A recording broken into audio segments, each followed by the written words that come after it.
दर्शको जय भीम नमोबुद्धाय. आपण पाहताय मैत्री संवाद.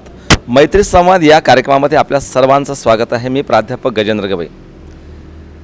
आपल्या सर्वांना माहीत आहे की मैत्री संवाद या कार्यक्रमामध्ये देशामध्ये महाराष्ट्रामध्ये विविध क्षेत्रामध्ये काम करणाऱ्या अनेक मान्यवरांसोबत आम्ही तुम्हाला जोडण्याचा प्रयत्न करतो आहोत. कारण या प्रत्येकाचं एक जीवनाचं जे मर्म असते, जीवनाचा जो अनुभव असतो आणि जीवनाचा जो त्याग आणि संघर्ष असतो, समर्पण असते समाजासाठी, या सगळ्या गोष्टी याची उकल झाल्यानंतर नक्कीच येणाऱ्या पिढीला खूप मोठी प्रेरणा आणि दिशा या संपूर्ण मुलाखतीमधून आपल्याला जाणवत असते.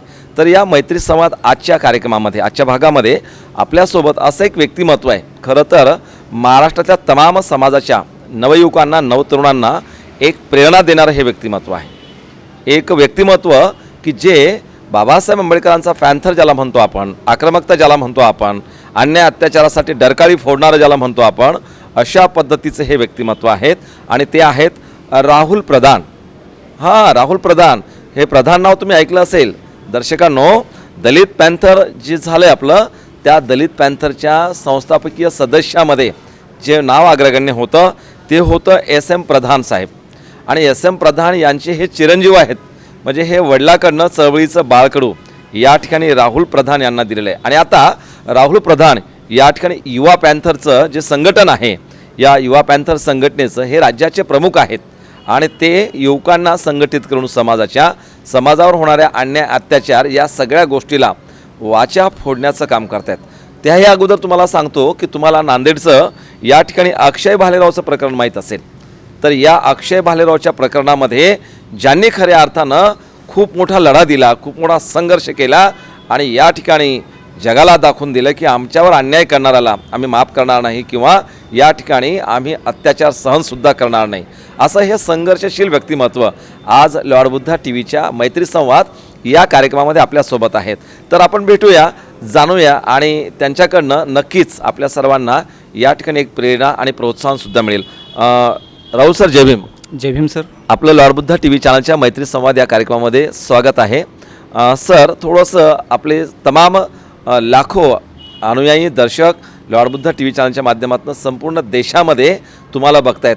थोडंसं तुमचं व्यक्तिमत्व, तुमची जडणघडण आणि तुम्ही आता खरं तर तुमचं हे युवाचं वय आहे, तरुणाईचं वय आहे. या युवात रोजगार शोधायचा, नोकरी करायची, कुठेतरी आपल्या घराला स्टँड करायचं, हे सगळं सोडून तुम्ही असल्या ह्या सगळ्या गोष्टीमध्ये निळा परचम गळ्यामध्ये घालून आणि समर्पणाची भूमिका ठेवून समाजासाठी या ठिकाणी सातत्यानं काम करतायत. थोडंसं तुमच्याबद्दल मला सांगा की तुमचं बालपण आणि काय, कशा पद्धतीने तुम्ही इकडे वळलात. पहिल्यांदा लॉर्ड बुद्धा चॅनलचे खूप खूप धन्यवाद. आपलेही धन्यवाद. पहिल्यांदा लॉर्ड बुद्धाला मी शुभेच्छा देतो. लॉर्ड बुद्धाच्या सर्व दर्शकांनाही आंबेडकर जयंतीच्या, बौद्ध जयंतीच्याही शुभेच्छा देतो.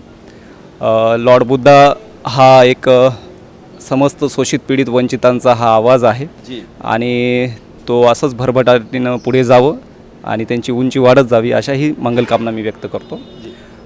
माझा एकूण परिवाराचा जो चळवळीप्रती जी कमिटमेंट आहे ती त्यागाची कमिटमेंट आहे. बिलकुल.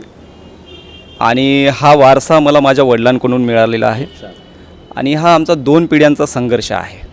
माझ्या वडिलांनी भैयासाहेबांसोबतच दलित पॅन्थर हे पूर्ण महाराष्ट्रभर, देशभर पुढं नेण्यामध्ये त्यांचा मोलाचा वाटा राहिलेला आहे. त्यांनी घरावर तुळशीपत्र ठेवून, घरादाराची राखरांगोळी करून हा आंबेडकरी चळवळीचा गाडा पुढं घेऊन जाण्यासाठी त्यांनी संघर्षमय आयुष्य वेचलेलं होतं. आणि हे मी माझ्या लहानपणापासून डोळ्यासमोर पाहिलेलं आहे. आणि म्हणून तुम्ही जसं म्हणालात की हे निळा परचम गळ्यामध्ये टाकून म्हणायला गेलं तर हे आमचं प्रतीक आहे, ही आमची अस्मिता आहे.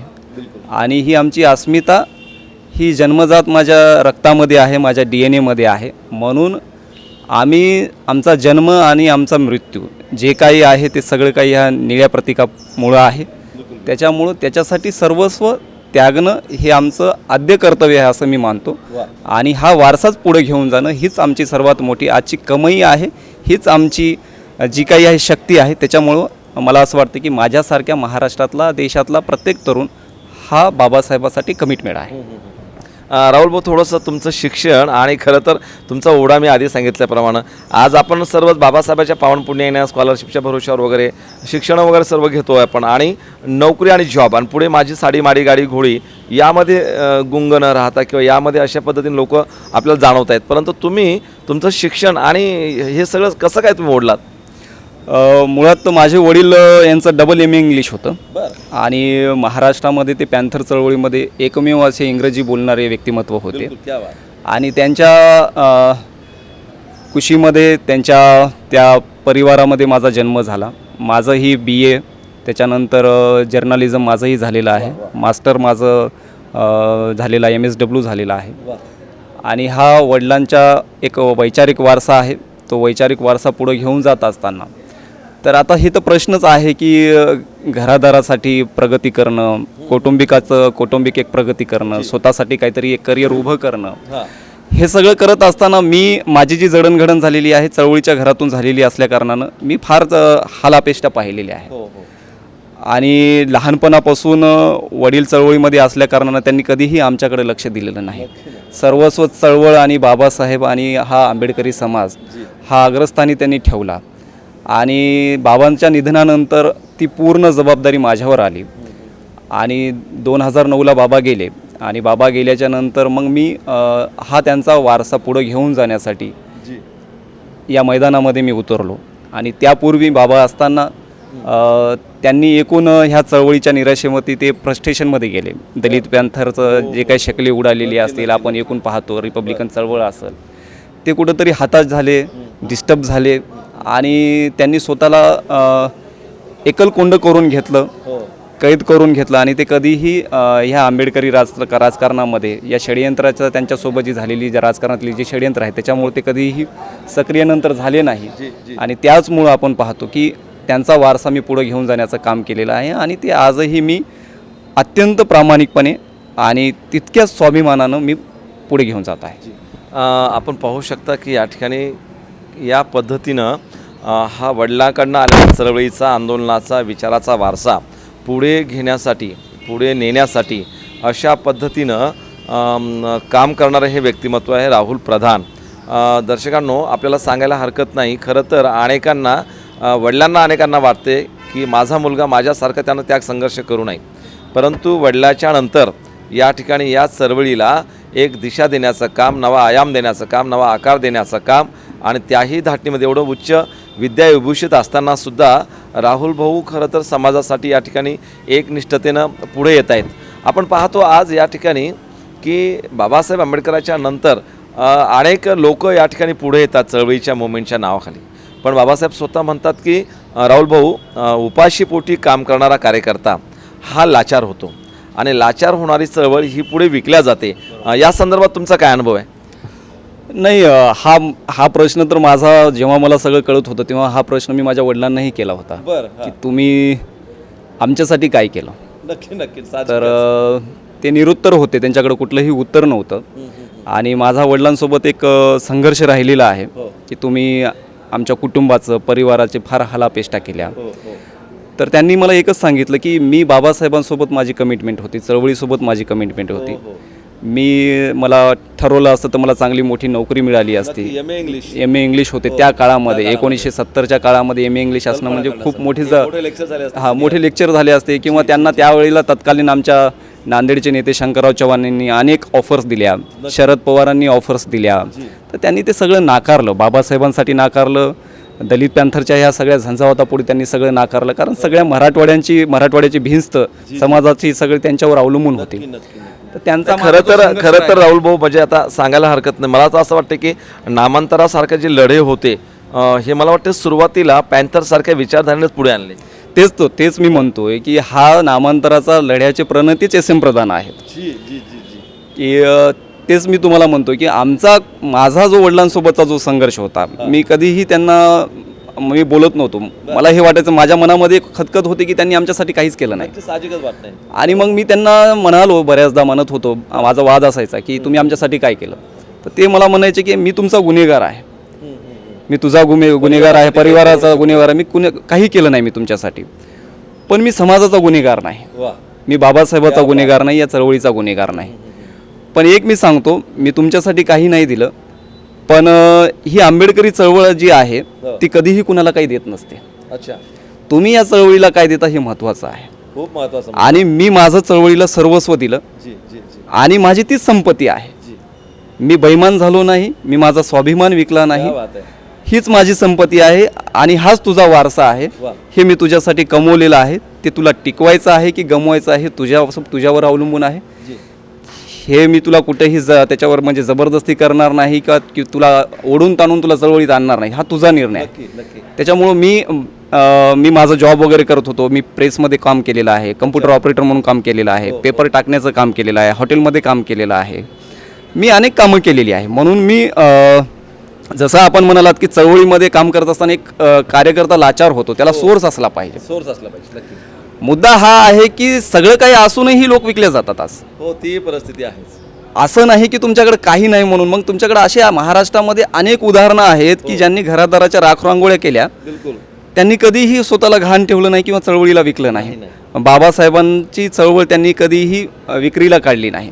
एल आर बालीसारखं आपण व्यक्तिमत्व पाहू शकता की एल आर बालींना मी जेव्हा नांदेडमध्ये आणलं होतं, एल आर बाली सरांनी मला अशी तेव्हा मला कळालं की म्हणजे हे काय लोक आहेत, हे कशी लोक आहेत, हे समर्पण कशी असणारे लोक आहेत. माझ्या वडिलांच्या स्मृती दिनानिमित्त मी त्यांना जेव्हा बोलवलं नांदेडमध्ये, तर ते म्हणाले त्या भाषणामध्ये की भाई मैंने अरे गैरे से नहीं, मैंने बाबा साहब से कमिटमेंट की है. क्या बात. और बाबा साहब की अगर मैं पैरों की धूल भी अगर हूँ तो ये बहुत बड़ी बात है. अगर ये धूल किसी की आँख में चली जाए तो आँख खराब हो जाती है. क्या बात. तर मग असे हे सगळे लोक आहेत की हे ध्येयवेडे लोक होते. आणि मला हेच वाटतं की तुमच्याकडे काय आहे हे महत्त्वाचं नाही, तुमच्याकडे विजन काय आहे. बहुत अच्छी, खूप महत्वाचं. या चळवळीला पुढे घेऊन जाण्यासाठी तुमच्याकडे काय विजन आहे. हो. इकॉनॉमिक्स हा फार मोठा विषय नाही असं मला वाटते. ती पण एक आहे, ती पण गरजेची आहे, नीड आहे. आपण पाहतो की पॅन्थर का फुटली. बिलकुल. पॅन्थरला संसाधनं नव्हती. हा. पॅन्थरमध्ये नंतर अनेक हे झालेले आहे. पण जसं मी बघतो की माझे वडील जसे फ्रस्ट्रेशनमध्ये गेले, जेव्हा पॅन्थर फुटल्याच्यानंतर त्यांनी घराकडे पाहिलं तर त्यांनाही वाटलं की मी माझ्या कुटुंबासाठी काही करू शकलो. हो. ठीक आहे, पण मला हे वाटतं की माझ्यासारखा तरुण आज सक्षम आहे. मला कळतंय की जे माझ्या अगोदरच्या पिढीनं ज्या चुका केलेल्या आहेत ते आम्ही नाही करायला पाहिजे. त्याच्यामुळं चळवळीमध्ये काम करत असताना आंबेडकरी तरुणांनी तुमचा बिझनेस मॉडेल हे तुमच्याकडं विजन असणं अत्यंत गरजेचं आहे. तुम्ही कोणावरही अवलंबून असता कामा नाही.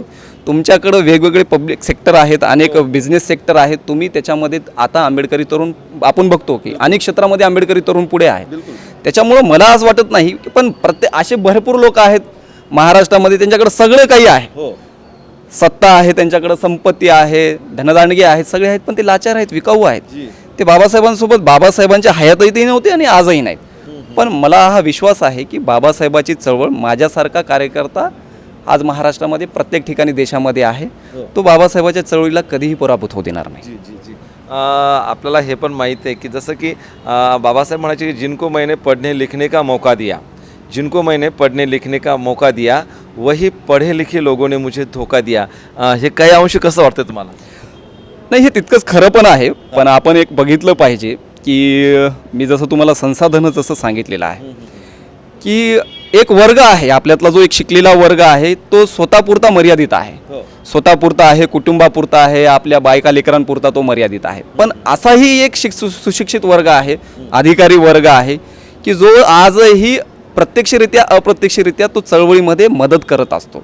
आज त्यांच्यावरच चळवळ ही चालत आहे. मलाही माझ्याही पाठीमागे असे काही हात आहेत, काही असे अप्रत्यक्ष अदृश्य शक्ती आहेत की जे मदत करतात. त्यांनी नेहमीच मदत केलेली आहे. पॅन्थर चळवळीपासून, बाबासाहेबांच्या चळवळीपासून त्यांनी कधीही या चळवळीला मागे येऊ दिलेला नाही. म्हणजे काही लोकांना असं फ्रंटला यायला आवडत नसेल किंवा काही तो त्यांचा स्वतःचा स्वभाव नसू शकतो, परंतु ही चळवळ पुढे जावी, चळवळ करणारी जी लोक आहेत किंवा चळवळीमध्ये सहभागी होणारी जी लोक आहेत त्या सगळ्यांना सहकार्य करावं अशी काही भूमिका असणारे लोक असतात. आहेत ना, भरपूर लोक आहेत आपल्या महाराष्ट्राच्या देशाच्या या अनेक कानाकोपऱ्यामध्ये अनेक लोक आहेत ज्यांना प्रसिद्धीची हाव नाहीये, काही गरज नाही त्यांना. ते बाबासाहेबांच्या सोबत होते. आज माझ्यासारख्या एका छोट्याशा कार्यकर्त्याच्याही पाठीशी राहणारा एक वर्ग आहे समाजामध्ये आपल्या. पण जे बैमान आहेत ते मग ते आहेतच, त्यांना तुम्ही काही करू शकत नाही. ते तर बाबासाहेबांनाही बाबासाहेबांच्या विरोधातही होते. तुम्हाला माहिती आहे की म्हणजे बाबासाहेबांना सुद्धा भंडारा लोकसभा मतदारसंघामध्ये म्हणजे आपल्याच लोकांनी मीठ मिरच्यावर स्वतःला विकलं आणि तिथे बेमानी झालीच की. भंडारा लोकसभा मतदारसंघच नाही तुम्हाला मी सांगतो. ज्या वेळेला रॅमसे मॅकडोनल्डनी जेव्हा पत्रव्यवहार मागितला भारतातून की हरिजनांचं, जेव्हा गांधी म्हणाले की इथल्या हरिजनांचं मी नेतृत्व करतो, इथल्या दलितांचं मी नेतृत्व रिप्रेझेंटेशन करतो, बाबासाहेबांनी त्यांना झापलं आणि बाबासाहेब म्हणाले की इथल्या शोषित पीडित इथल्या दलित लोकांचं मी रिप्रेझेंटेशन करतो, मी नेता आहे. आणि जेव्हा पत्रव्यवहार झाला, तुम्हाला माहिती असावं, महाराष्ट्रातले बरेच लोक यांनी गांधीच्या बाजूने पत्र लिहिलेली आहेत. बाबासाहेबांच्या बाजूनं पत्रव्यवहार करणारी सगळ्यात जास्त लोक ही पंजाबमधली आणि अनेक भागातून लोक होती. तर बाबासाहेबांच्या सोबत त्या काळातही त्या लढाईत काही लोक नव्हती, म्हणून ही चळवळ थांबली नाही ना. बाबासाहेबांनी तो लढा जिंकला, ते सगळं सर केलेलं आहे आपण पाहतो. त्याच्यामुळे अशा लोकांनी काही फरक पडणार नाही. तुमच्यासारखे अनेक प्रामाणिक लोक आहेत की हा बाबासाहेबाचा गाडा पुढे घेऊन जात आहेत. त्याच्यामुळं ही बाबासाहेबांनी जे प्रगतीचा मार्ग तुमच्यासाठी दिलेला आहे, जे सामाजिक असेल, ती राजनैतिक असेल, तुमची जी दारं उघडी केलेली आहेत. जसं काँग्रेस म्हणाली की आंबेडकर आम्ही तुमच्यासाठी दारच नाही तर खिडक्याही बंद केली. तुम्ही रात्रीच्या माझ्या भाषणात ऐकले असेल, मी आनंदराज आंबेडकरांच्या भाषणामध्ये दर्यापूरमध्ये ते मी एक कोट केलं. ते काँग्रेस ही नेहमी तुमच्यासोबत मी असं म्हणतो की ती अस्पृश्यतेसारखी तुमच्यासोबत वागलेली आहे.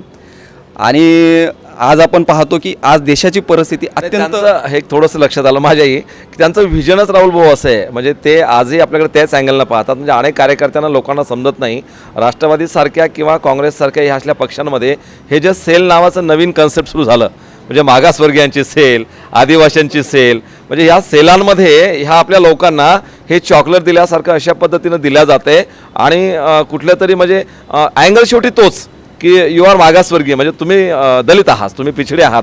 काय वाटतं असं आहे ना? तुम्ही जे हा जो सेलचा प्रकार सांगितला आहे, मायनॉरिटी सेल असेल, एससी सेल असेल, मी ह्याला एक ॲट्रॉसिटी म्हणून बघतो.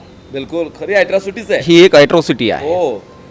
तुम्ही कुठल्या आंबेडकरी पक्षामध्ये नामाभिधान केलेली ॲट्रॉसिटी आहे ही, म्हणजे जाहीरपणे उघड ॲट्रॉसिटी आहे. बिलकुल तुम्ही जातीवाद आणि मग तुम्ही पुरोगामीची भाषा बोलता, क्या बात आहे. तुम्ही देशाला सोबत घेऊन जाण्याची भाषा बोलता. मग अल्पसंख्याकाचा का सेल आहे?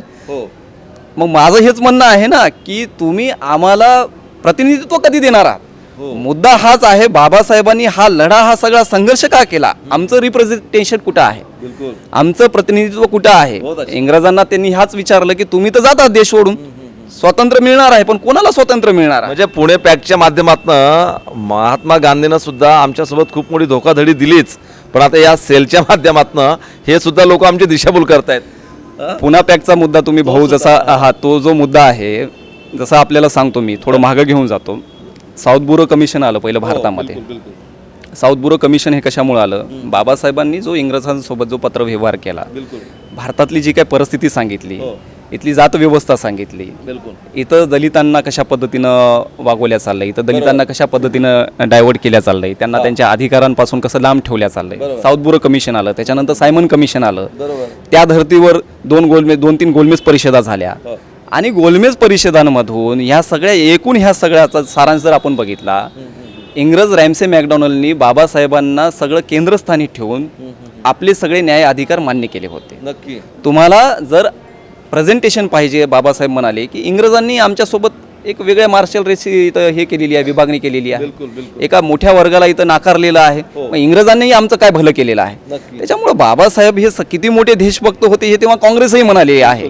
म्हणजे गांधीजी स्वतः म्हणाले, बाबासाहेब म्हणाले ना, गांधीजी आम्हाला तुमच्या प्रमाणपत्राची आवश्यकता नाही, आम्ही देशभक्त आहोत की काय आहोत मला माहिती आहे म्हणे. मग मुद्दा हाच आहे की जेव्हा इंग्रज रॅमसे मॅकडोनल्ड बाबासाहेबांच्या सगळ्या मागण्यांशी सहमत होतात आणि तेव्हा गांधीजी आमरण उपोषणाला, पुणे करारामध्ये, पुन्हा एरवाड्यामध्ये जे उपोषणाला बसतात, तेव्हा त्यांनी एक पत्र लिहिलं रॅमसे मॅकडोनल्डला की तुम्ही जर आंबेडकरांच्या सगळ्या मागण्या मान्य करणार असाल तर मी माझ्या प्राणाची बाजी लावल, पण मी होऊ देणार नाही. अच्छा, बघा, म्हणजे मी माझ्या प्राणाची बाजी लावल, पण मी हे होऊ देणार नाही.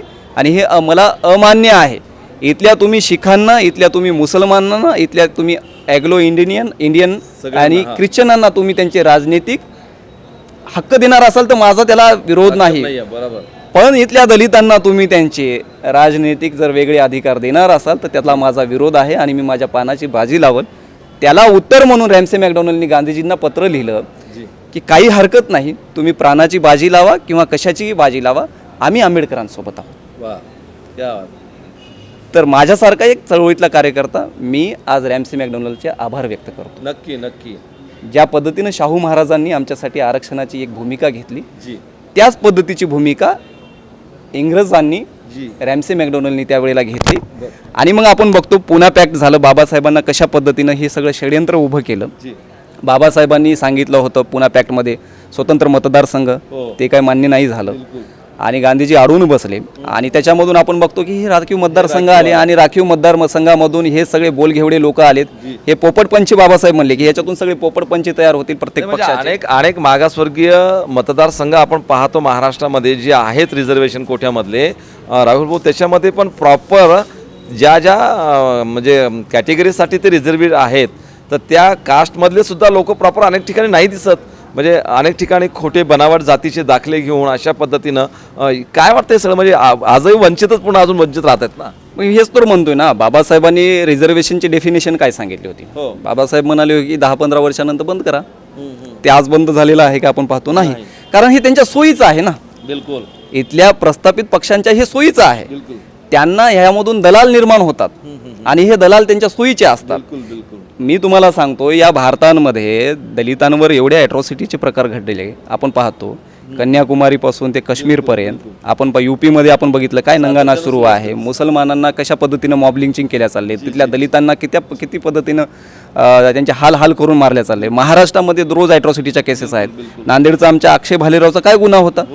या भारताला स्वातंत्र्य मिळून आज 70-75 वर्ष झाले आणि तिथं तुम्ही बाबासाहेबाची जयंती साजरी केली म्हणून त्याला भोसकून त्याचा निगरून खून केला सर्व सवर्ण जातीवादी सनातन्यांनी मिळून. म्हणजे ह्या मानसिकता ह्या भारतामधली आहे. मग मला सांगा, आज या सगळ्यातलं देशातलं सगळ्यातलं सर्वोच्च असं सभागृह संसदेचं, जिथून SC STचे जे खासदार निवडून जातात, जे मेंबर निवडून जातात, किती लोकांनी आजपर्यंत तुमच्या ह्या सगळ्या प्रकरणावर एक शब्द जरी विचारलेला आहे, उत्तर प्रश्न विचारला का? मला सांगा, तुम्ही तुमच्या कधी पाहण्यात आलं का? कधी नाही. मग आपण ज्यांना पॅन्थर म्हणतो, रामदास आठवले साहेबांनी तरी कधी एक प्रश्न विचारला का? मग मला हेच तर म्हणायचं ना, मग तुमचं रिप्रेझेंटेशनच तिथं नाही ना. बिलकुल मग तुमचं रिप्रेझेंटेशन आज नसल्या कारणामुळे तुमच्यावर अत्याचार वाढलेला आहे. संसदेमध्ये तुमच्या न्यायासाठी, तुमच्या अधिकारासाठी बोलणारा तिथं कोणीही नाही. आणि म्हणून मला हे म्हणायचं आहे लॉर्ड बुद्धा TVच्या माध्यमातून, चॅनलच्या माध्यमातून, की तुम्हाला तुमचं पॉलिटिक्स उभं करणं अत्यंत गरजेचं आहे. तुमचा कोणीही इथं फ्रेंड नाही, तुम्हाला कोणीही स्वीकारायला तयार नाही, तुम्हाला प्रत्येकाने नाकारलेला आहे. बाबासाहेबांच्या वेळेलाही इथं, बाबासाहेबाच्या अगोदरही आणि बाबासाहेबांनाही इथं नाकारलं आणि बाबासाहेबाच्या नंतरही आपण पाहतो की तुम्हाला इथं सामाजिक, धार्मिक, शैक्षणिक, आर्थिक आणि राजकीय सगळ्या ठिकाणाहून तुम्हाला नाकारलेला आहे. तरी परंतु बाबासाहेबाचा हा आंबेडकरी समाज अत्यंत सक्षमतेनं पुढं आलेला आहे. ते त्याचं पॉलिटिक्स आम्ही आमच्या पद्धतीने उभं करू. आम्हाला माहिती आहे कशा पद्धतीने चेकमेट द्यायचं, त्यासाठी आम्ही आता बांधणी करू नक्कीच. राहुल भाऊ, दुसरं असं की खरं तर आपली सगळी दरवर्षाला पाहतो की दर 5 वर्षाला हे इलेक्शन किंवा निवडणुका होत आहेत. यामध्ये सातत्यानं आपली लोकसंख्या वाढू राहिली, पण त्या मानानं आपल्या प्रतिनिधीची संख्या का वाढत नाही? मुद्दा कसा आहे, मला हे मी तुम्हाला याच्यावर कोट करतो असं की तुम्ही एका मतावर निवडणूक तुम्हाला जिंकता येत नाही. ह्या निवडणुकीच्या राजकारणामध्ये तुम्हाला पॉलिटिकली फ्रेंड असणं अत्यंत गरजेचं आहे. आणि तो पॉलिटिकली फ्रेंड मला असं वाटतं की तुम्हाला इथल्या जे शोषित आहेत, इथला जसं की आदिवासी आहे, इथला अल्पसंख्याक आहे, त्यांना तुमच्या आंबेडकरी पॉलिटिक्समध्ये कशा पद्धतीनं तुम्हाला सोबत घेता येईल, जुळून घेता येईल. जोपर्यंत तुम्ही मेजर पॉलिटिक्स करणार नाही, आपण एक जातीय राजकारणामध्ये जर अडकून पडू तर आपण यशस्वी होणार नाही. आपल्याला मी UPच्या राजकारणाकडे घेऊन जातो. माननीय कांशीराम साहेबांनी आपण जिथं पाहतो की सोशल इंजिनिअरिंग जी केली आणि त्याच्यामधून आपण पाहतो की त्यांनी 4 वेळेला तिथं बहिंजीसारखं एक नेतृत्व त्यांनी मुख्यमंत्री पदावर बसवलेलं आहे. तर मला हे वाटतं की ह्या पद्धतीनं प्रयोग आता आंबेडकरी राजकारणामध्ये झाले पाहिजे आणि आंबेडकरी तरुणांनी एक जातीय राजकारणामध्ये स्वतःला कोंडून न घेता तुम्ही व्यापकतेनं तुम्ही ह्या सगळ्या भिंती तोडून तुम्ही इतरांना कसं तुमच्या राजकारणामध्ये सक्रिय करून घेता, हे अत्यंत महत्त्वाचं राहील असं मला वाटतं. तोच तर मुद्दा राहुल भाऊ आता आहे आपला, की आपण पाहतो सातत्यानं की सगळ्या पक्ष पार्ट्यांमध्ये, संघटनांमध्ये आमचे आंबेडकरी युवक दिसत आहेत. आपण पाहतो की आपले आंबेडकरी युवक प्रत्येक ठिकाणी आपण जातो इकडे, पण आपल्याकडे खास करून असं की अदर किंवा इतर लोक न येण्याचा ओढा जो आहे, तर याला काय कारण आहे? नाही, ह्याला कारणं तर अनेक कारणं आहेत, पण असं नाही की मी समजत नाही की प्रयत्न झाले नाहीत, प्रयत्न होत आहेत. बाळासाहेब आंबेडकर आपण पाहतो की त्यांच्या राजकारणाच्या सुरुवातीपासून त्यांनीही प्रयत्न केलेले आहेत. ते आत्ताही आपण पाहतो त्यांनी जे उमेदवार दिलेले आहेत ते मायक्रो ओबीसी असतील, ओबीसी असतील, अल्पसंख्याक असतील. बसपाचा आपण प्रयोग पाहू शकतो. मुद्दा हा आहे की इथल्या प्रस्थापित जे पक्ष आपण पाहतो की काँग्रेस आणि भाजप असेल, काँग्रेस आणि भाजपाने काय केलेलं आहे, नेहमी आंबेडकरी पक्षांना दुय्यम स्थान दिलेलं आहे. त्यांचं जे एक राजकारण आहे, त्यांचा एक जो नेरेटिव्ह सेट झालेला आहे, त्यांनी काय केलेलं आहे, त्यांनी हे सांगितलेलं आहे की बघा काँग्रेसनं नेहमी भीती दाखवलेली आहे. इथले जे मायनॉरिटी आहेत त्यांना नेहमी भीती दाखवलेली आहे की बघा भाजप सत्तेवर. मग आमचं हेच म्हणणं आहे की भाजप सत्तेवर कोणामुळे आली? भाजपला सत्तेवर आणणारे आम्ही आहोत का? हा आंबेडकरी समाज किंवा इथला मायनॉरिटी समाज कधीही भाजपाच्या बाजूने मत देत नाही आता हे सातत्यानं आपण पाहतो की संविधानाच्या संदर्भातली जी या ठिकाणी संविधान वाचवा हे सातत्यानं आपल्याला असा ट्रोल करून किंवा आपल्याला समोर ठेवून या पद्धतीने. मग संविधान मला सांगा हे संपूर्ण देशवासियांचं नाही का? संविधान वाचवण्याची नैतिक जबाबदारी या देशातल्या प्रत्येक नागरिकाची नाही का? इथला आंबेडकरी समाजाने या संविधानाच्या संदर्भात किंवा संविधान वाचवण्यासाठी का या ठिकाणी समोर रस्त्यावर यावं, का आंदोलन छेडावी? संविधानाचे लाभ सगळे भारतीय घेत नाहीत. संविधानाचे जे फायदे आहेत ते सगळ्यांना मिळत नाही. इथल्या महिलांना या ठिकाणी संविधानाचे फायदे नाही आहेत. इथली महिला आज नोकरी करत नाही. इथला हर एक शोषित पीडित घटक संविधानाचे या ठिकाणी सगळ्या प्रकारचे फायदे घेत नाहीत. मग संविधानाच्या संदर्भातले जेव्हा मुद्दे येतात तेव्हा आम्ही या ठिकाणी सातत्यानं रस्त्यावर यावं, आम्ही आंदोलनं करावीत, आमच्या मुलांच्या नावावर केसेस व्हाव्यात, त्यांचे आयुष्य बर्बाद व्हावेत. या संदर्भातलं बाकीच्या लोकांसाठी तुमचं काय म्हणणं असेल? बाकीचे लोक फक्त त्यांनी मूलभूत अधिकारासाठी ते आहेत, पण ते मूलभूत अधिकार टिकवण्यासाठी ते लढायला तयार नाहीत. संविधान जे प्रत्येकाला त्यांचे फंडामेंटल राईट्स देते. खरं तर राहुल भाऊ, तुमच्यासारख्या लोकांनी मला वाटतं ओबीसीचं आरक्षण जेव्हा इथे दिलं गेलं त्या ओबीसी आरक्षणासाठी तुमच्याच लोकांचं योगदान आहे ना? मुद्दा तेच तर आहे ना. मंडल कमिशन असेल की आपण पाहतो की इथं आता आपण आज देशामध्ये जे एक भूत उभं राहिलेलं आहे मोदी नावाचं, RSS नावाचं, ते संविधान संपवण्याची भाषा करत आहे, रिझर्वेशन संपवण्याची भाषा करत आहे. माझा मुद्दा हाच आहे की जो एक सगळ्यातला रिझर्वेशनमधला सगळ्यात मोठा जो फॅक्टर आहे ओबीसी फॅक्टर, तर आज तो पूर्णपणे हिंदुत्वाच्या नावाखाली तो धर्मवेडा झालेला आहे. ओबीसींना हेच समजत नाही की त्यांचे राजनैतिक त्यांचे सगळे अधिकार इथं संपवण्याचं कटकारस्थान कोण करत आहे. आणि म्हणजे ते अशासोबत ते बसत आहेत की त्याने त्याचा गळा पूर्णपणे आवळलेला आहे. पण तो धर्माच्या एवढ्या ह्याच्यामध्ये धुंदीमध्ये तो वेळा झालेला आहे की त्याला आता जेव्हा त्याला फास जेव्हा बसल तेव्हा त्याला समजल. पण ती वेळ निघून गेलेली आहे. मुद्दा हा आहे की आपण म्हणल्यासारखं अधिकार घेण्यासाठी सगळे आहेत, पण संविधान वाचवण्यासाठी कोणी नाही.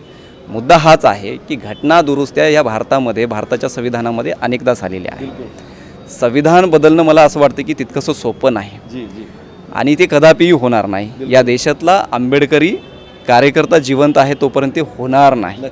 आंबेडकरी कार्यकर्ता हा आपल्या प्राणाची बाजी लावल पण ते होऊ देणार नाही. मला असं वाटतं की विरोधी जी काही मतांतरे आहेत ते एक प्रकारची अशी गुगली टाकून पाहतात प्रत्येक वेळेस. म्हणजे ती गुगलीच निवडणुकीमध्ये असते. संविधान हे फक्त काय झालेलं आहे, तो एक बॉल झालेला आहे. निवडणुकीमधला संविधान हे बॉल झालेला आहे. खरं तर मी पाहतो सातत्यानं, आम्ही लॉर्ड बुद्धा TV चॅनलच्या माध्यमातून संपूर्ण भारताचा जायजा घेतो किंवा संपूर्ण महाराष्ट्रामध्ये आता कव्हरेज करत आहोत. राहुल भाऊ, प्रत्येक जणच संविधान धोक्यात आहे, पण हे क्लिअर करून राहिलं की संविधान कुणापासून धोक्यात आहे? संविधान जे म्हणत आहेत ना त्यांच्यापासूनच धोक्यात आहे ना. मग संविधान वाचवण्याची जबाबदारी त्यांची आहे ना. मग आमचं हेच म्हणणं आहे की हा लढा केवळ एकट्या जातीपुरता सीमित नाही. संविधानानं अधिकार एका जातीला दिलेले नाहीत, विशिष्ट काही लोकांना दिलेले नाहीत. संविधानाने हे अधिकार इथल्या सगळ्या भारतीयांना दिलेले आहेत. बाबासाहेब म्हणतात ना, हे संविधान मी सर्व भारतीयांना अर्पण करतो. भारतीय म्हणजे कोण आहेत? भारतीय भारतामध्ये राहणारा प्रत्येक नागरिक इथला भारतीय आहे. मग ते संविधान टिकवणं हे प्रत्येकाचं कार्य आहे, काम आहे, त्याचं कर्तव्य आहे. समता, स्वतंत्रता, बंधुता आणि न्याय ही संविधानाची मूलतत्वे आहेत. आणि जर ही मूलतत्वेच राहणार नाही तर मग आता तुम्हाला फिरणं अवघड होईल, तुम्हाला खाणं अवघड होईल, तुम्हाला काय घालावं, कसं वागावं, कसं बोलावं, ह्या सगळ्यांवर बंदी येईल. मग ह्याची जबाबदारी जेवढी आंबेडकरवाद्यांचीच आहे तेवढी मग आज जसं जे कोणी म्हणत असतील की जसं की राहुल गांधींचं मी या ठिकाणी अभिनंदन करतो की ते कास्ट सेन्सेस असेल, रिझर्वेशन असेल, प्रेझेंटेशनच्या मुद्द्यांना ते हात घालत आहेत. मग आपल्याला एक मी खरगे साहेबांच्या भाषणाकडे घेऊन जातो. खरगे साहेबांनी लोकसभेमध्ये भाषण केलं कास्ट सेन्ससच्या वरून, जातीय जनगणनेच्या मुद्द्यावरून.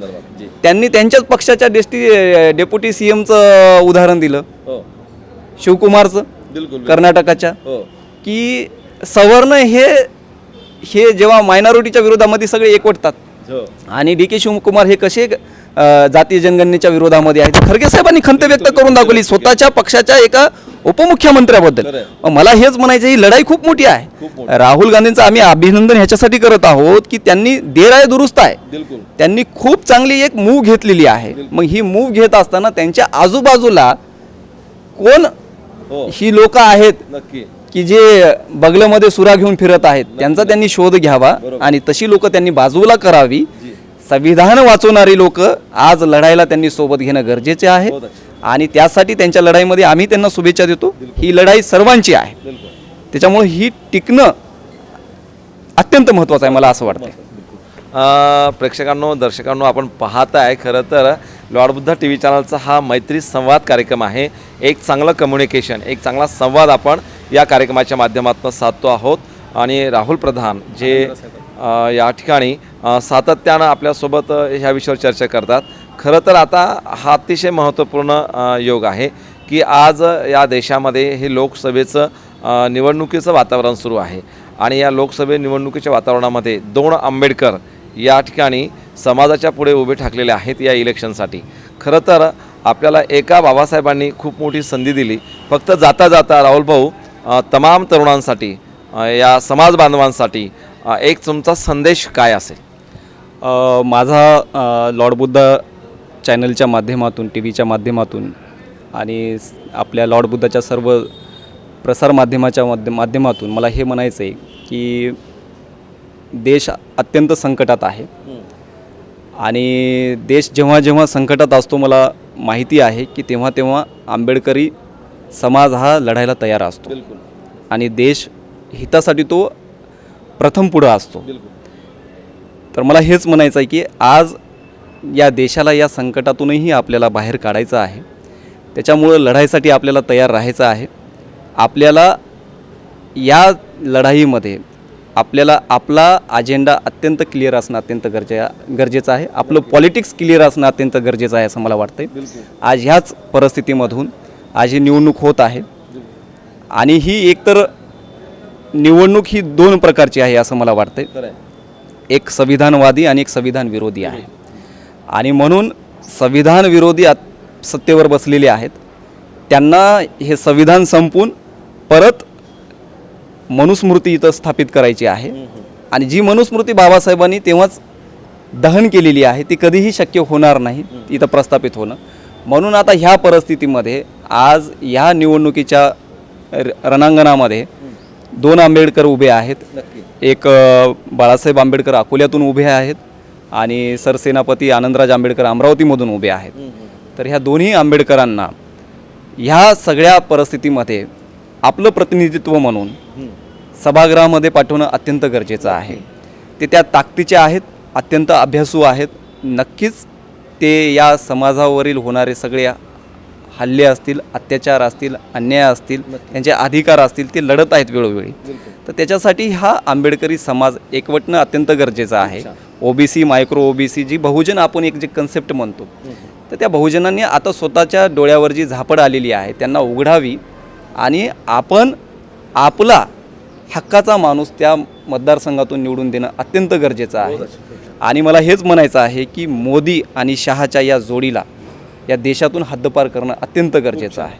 तर देशातल्या सगळ्या आंबेडकरवाद्यांनी, आंबेडकरी तरुणांनी, आंबेडकरी तरुणींनी, आंबेडकरी सगळ्यांनी आज ह्या लढाईमध्ये सोबत यावं, मिळून लढावं, गटातटानं विभागून जाऊ नये. हा माझा, हा तुझा ही करण्याची वेळ नाही. आपलं घरातलं भांडण आपण नंतर बघूयात, त्याच्यासाठी वेळ आहे आपल्याला. पण आता युद्धामध्ये जेव्हा आपण मैदानात असतो तेव्हा शत्रू आपल्या समोर आहे. शत्रूला पराजित करणं आणि आपला विजय मिळवणं हाच एकमेव अजेंडा असणं अत्यंत गरजेचं आहे. आणि मी जे अमरावतीमध्ये आनंदराज साहेबांसाठी आज इथं उभा आहे, हा रिझर्व्ह मतदारसंघ आहे.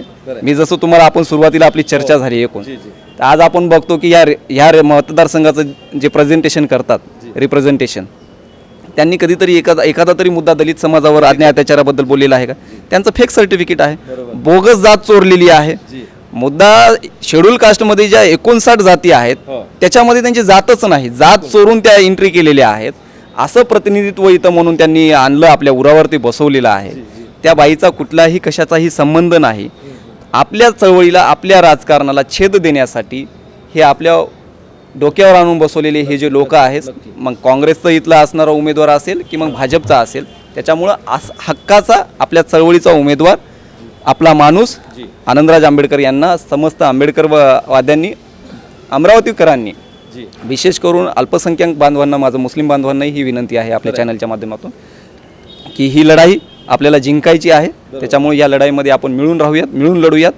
त्यासाठी मी परत एकदा आपल्या चॅनलच्या माध्यमातून मी सगळ्यांना आवाहन करतो की आपण सगळ्यांनी मदत करावी. दर्शकांनो, खरं तर आपण पाहतोय असं वाटतं की कितीतरी बोलत राहावं, कारण हा संपूर्ण अनुभव या नवतरुणाचा आहे, या नवी उमेद असणाऱ्या व्यक्तिमत्वाचा आहे. आणि ते होते राहुल प्रधान. आपण पाहताय Lord Buddha T V channel प्रस्तुत मैत्री संवाद. मी प्राध्यापक गजेंद्र गवई. आपण हा संपूर्ण कार्यक्रम बघताय आणि खरं तर आपल्याला जाणून घेता आलं, राहुल भाऊ तुम्ही आलात एवढ्या मोठ्या धावपळीच्या संपूर्ण या वेळेमध्ये, वेळात वेळ काढली, इथे लॉर्ड बुद्धा टी व्ही चॅनलसोबत तुम्ही जुळलात आणि खूप मोठा संदेश नव्या तरुणांना, समाजाला आणि पिढीला देण्याचं काम केलं. नक्कीच आपलं धन्यवाद. जय भीम, नमो बुद्धाय.